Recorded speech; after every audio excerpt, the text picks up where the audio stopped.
Welcome back to Business Week here on Arise News. I'm joined now by Efosa Aluyi, the co-managing partner at Astran Limited, to review some of our top stories in more detail. Great to have you on the show, Thanks, Efosa. So I guess the first question is gold and silver, major sell-off. Is it that markets are sort of repricing what a safe haven is, or is it just profit taken? So just to give a bit of context, right, over the last 5 years, we essentially have seen gold prices triple, really. Yes. And, the surge in demand for gold has essentially come in the aftermath of the Russia-Ukraine crisis, right, where Russia came under really heavy sanctions. And a lot of countries realized that in order to reduce their susceptibility to U.S. sanctions, they needed new assets apart from U.S. dollars. So the demand for gold started to surge very significantly, particularly from central banks. And that has been the major driver for gold prices. Matter of fact, we saw gold, 2022 was about 1,700 per troy ounce. Just last week, we saw it at over $5,000. What has happened really is that if you look at the correlation, right, between gold and risk assets, over the last couple of years, it's been negative because gold is a safe haven, right? So when markets are in disarray, people go to gold, right? So what that simply means is that if markets are dropping, gold tends to rise and they move, in opposite direction. However, that correlation became somewhat positive towards the end of last year. And we have also seen speculative bets on gold grow very significantly. So ETF flows, for instance, right, which kind of capture that universe of speculative bets, has grown about sixfold in the last 1 year. So what you have seen really is the impact of speculation on gold. That is why we have seen the sort of volatility that we've seen in the last week or so. Because typically gold prices don't move that crazily. They don't swing that wildly. However, because of the elements of speculation that has become rife in gold prices, that has created the sort of volatility that we saw last year. Gold remains a safe haven asset, but there's a lot of speculative activity going on in gold now, and that's what's causing the volatility we're seeing there. And I like what you said about the speculative element, because I was wondering whether this was more crisis hedging or whether investors had a long-term conviction. When we saw that rally above $5,000, whether it was just a hedge against crisis, and you sort of mentioned that. So if it's no longer really, it's still a safe haven, but when we see this kind of sell-off, where are investors reallocating that capital to? So what is happening really is that these guys are getting a lot of margin calls. So asset prices are dropping generally. Because typically what you saw last week was, risk asset prices were dropping, gold was also dropping. What typically happens is that risk asset prices are dropping, gold is going up. So as risk asset prices started to drop, a lot of the speculative activity inside of gold, they started to get margin calls as gold started to drop. So they needed to sell. And that was what really caused that downdraft that we saw in gold. So essentially, over the medium term, we expect to see some sort of rebalancing of flows towards Absolutely. So I think some rebalancing that kind of takes the froth out of gold and all those speculative activities. However, one of the major things that really has moved gold in the last maybe 12 months thereabout is geopolitical risk. Of course. And it is still here with us. So we're going to, with Trump in the White House, geopolitical risk will still be a major thing. So we're still going to see gold highly favored because of the geopolitical risk. And you didn't talk about silver. That was interesting because the sell-off was also gold and silver. Oh, absolutely. So you basically saw a situation where it was like a rising tide lifting all boats, essentially. Indeed, right? So that's what happened with silver at the end of the day. Interesting. Trump is investing $12 billion in critical minerals. So this seems to me like sort of copying the playbook of China and resource nationalism. What do you think? So you think of it as this whole idea of a strategic petroleum reserve that the U.S. has, right? So, in the 70s, all the whole Arab oil embargo created a situation where you had fuel queues in the U.S. And from a policy perspective and standpoint, for them, it was never a game. So they created a strategic petroleum reserve that would ensure that this never happens, right? Now, what you're looking at is rare earth, minerals. It's at the core of this, and it's also very geopolitical. And that's why you're seeing all of the talk about, for instance, last year, a minerals deal with Ukraine, for instance. The whole idea around Greenland, part of it strategically too, has to do with these rare earths. So what the U.S. is trying to do with this, Vault initiative, which, like you highlighted, is a $12 billion initiative, really, is to create a strategic, mineral minerals reserve for the US to ensure that from a geopolitical standpoint, they aren't susceptible or vulnerable to China, for instance. So that's the core of this, really. But speaking of China, China still controls around 60 to 7% of rare earths. Absolutely. So is this really just, I mean, is this more sort of symbolic than actual? Because if you want to invest 12 billion, you have to find the rare earths from somewhere. So it is not. So on top of the Vault initiative, there's also the Forge initiative, right? Which is the US coordinating with allies. Countries like Australia, for instance, have got some rare earths.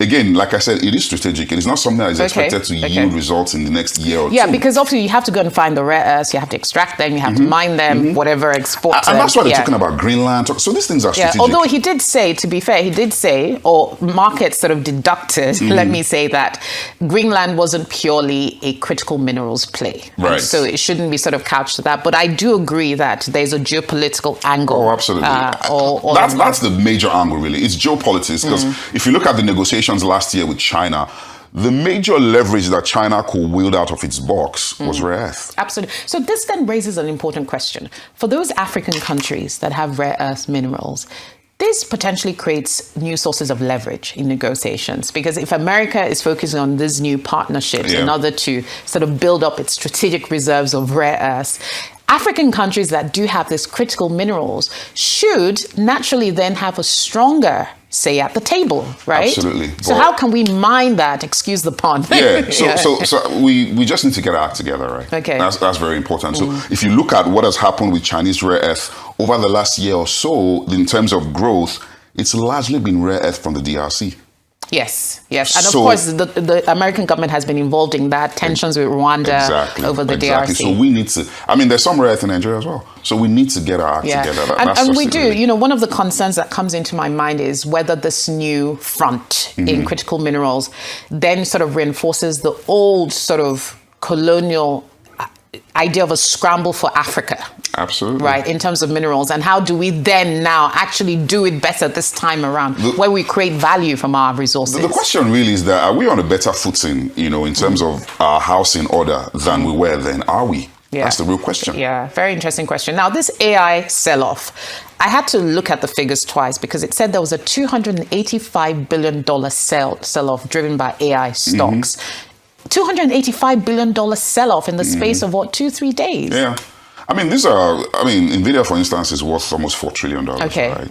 Apple is about $3 trillion. So these companies are very, very huge. They're very valuable. But however, what you're seeing, is questions really around the viability of some of these software as a service companies, because you had Anthropic AI launch, Cloud Opus 4.6, which essentially is an AI agent that helps with very complex tasks, really, and highly repetitive, highly voluminous tasks. As a matter of fact, Goldman Sachs is taking up that AI agent right now. So the question was, if we can have an AI agent that takes up these tasks that software as a service providers typically will provide to us, what then is the viability of software as a service provider? So we saw a significant sell-off in all of those software as a service providers, Thomson Reuters and co.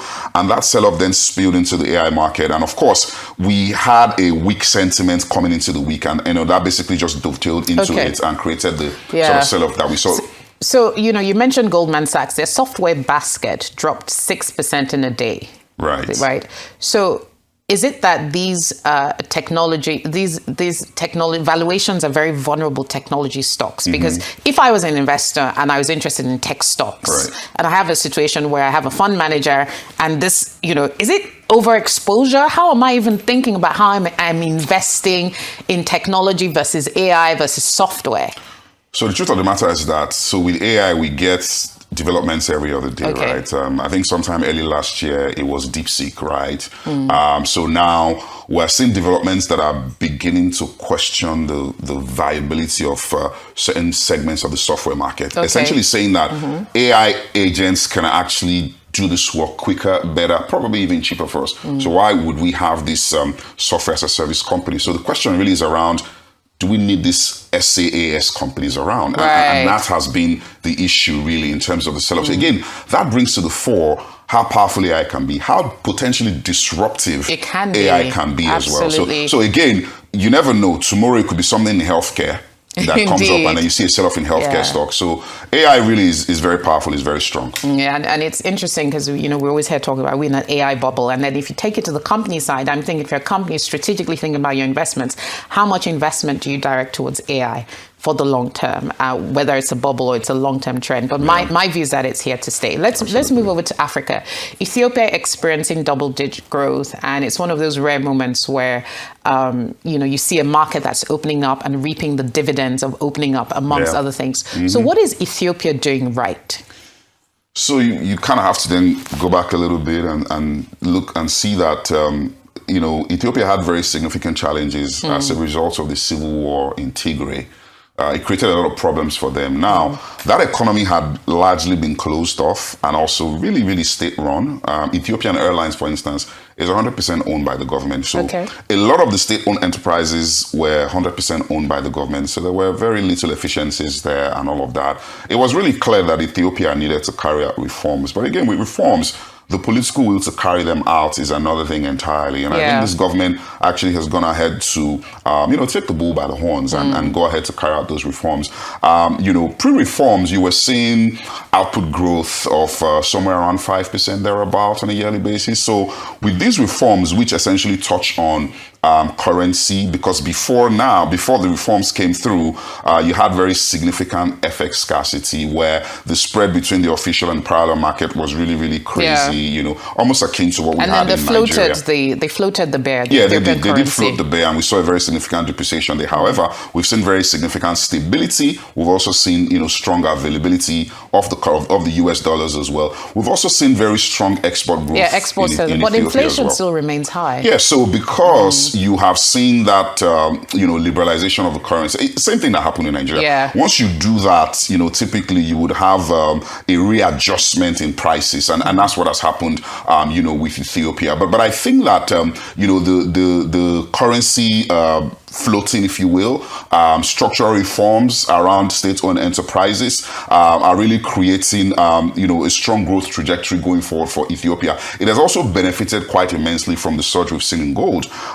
Gold has accounted for about a fifth of export earnings for Ethiopia over the last couple of years, which is really, really great. So if you look at what has happened there, if you look at the reforms that we have seen, then Ethiopia has put itself on a very strong footing to go into double-digit growth, going forward. I mean, if you compare to Nigeria, the sort of reforms that we've seen in Ethiopia are pretty much the same with what we have done. Absolutely. But we're a much bigger economy. There are a lot more complications here. So in terms of the growth trajectory, not as strong as what we're seeing in Ethiopia. However, if you look at the growth trajectory that we are on now, it's almost double what we were on before reforms were carried out. So if we keep this up, we could essentially hit double digits soon. I don't know about double digits. Be optimistic. And speaking of Nigeria's macro story, so the treasury bills. Yes. Right?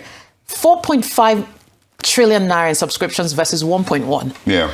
Is it that investors are putting a vote of confidence in Nigeria's macro story, or is this more yield chasing? Explain this sort of demand appetite. Yeah, so I think it's largely the former, right? There's a strong vote of confidence. macro reform story. Absolutely. There's a strong vote of confidence on, Nigeria's macro story.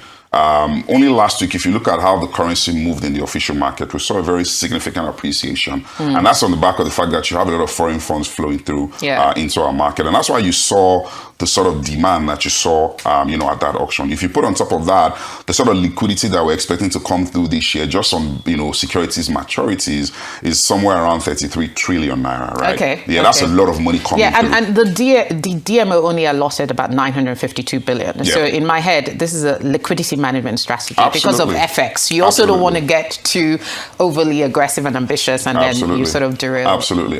So, and I think that, we have turned a corner, from the macro perspective. And I think that this administration, I think, is held really strong on staying the course on these reforms. And that's what you're seeing in terms of the vote of confidence on Nigeria's macro story. And I think that is certainly going to continue spreading to other assets as well. Yeah, so, I always say whether, thinking about the impact of strong demand for government paper and the impact it has in crowding out the private sector, right?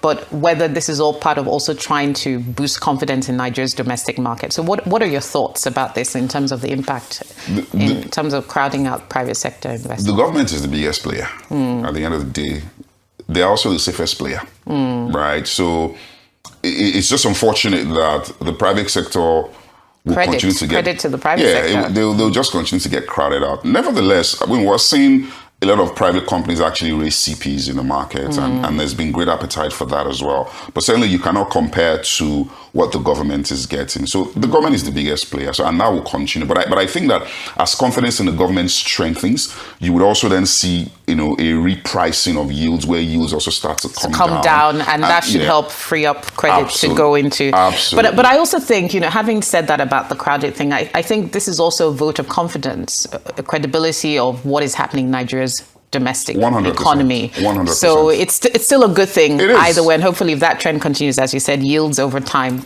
will fall. But this has been a really, really interesting discussion, Efosa. Oh, yeah. Always fantastic to have you on the show. Same here. Thanks for chatting with us. Yeah.